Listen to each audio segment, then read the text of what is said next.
Citroën nous a permis de découvrir en avant-première son dernier concept car nommé Aircross qui sera dévoilé au prochain salon de Shanghai. Et c'est Alexandre Malval, patron du design Citroën, qui nous fait découvrir ce SUV dont une déclinaison en série deviendrait concurrente du Renault Kadjar.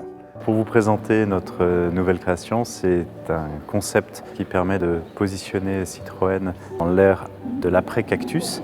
On est sur un concept SUV, un véhicule assez imposant avec une longueur de 4,55 m, une largeur de 2 m, 1,80 m de haut, donc on est vraiment dans les codes du SUV pour des marchés internationaux, des marchés nouveaux, pour faire évidemment de la conquête.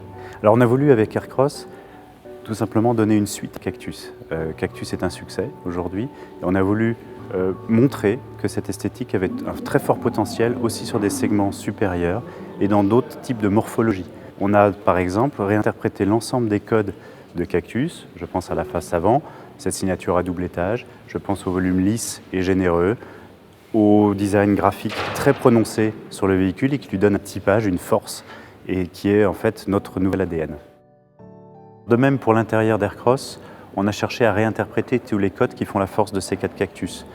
La planche de bord transversale, aérienne, qui par exemple donne énormément une impression d'espace immédiate quand on rentre à bord du véhicule.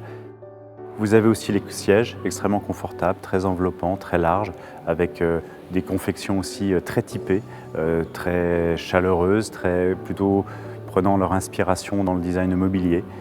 Vous avez également les IHM, c'est-à-dire tous les écrans qui sont dans la planche de bord, qui sont traités de manière très technique, comme posés au devant de la planche de bord, et qui ont en plus une interprétation graphique, on va dire assez exceptionnelle, que je vous invite à découvrir. Alors Aircross à ce stade est uniquement un concept car, donc c'est une intention et nous allons le dévoiler au salon de Shanghai. Nous avons hâte évidemment d'avoir les premiers retours de la presse internationale pour peut-être nous donner un élan.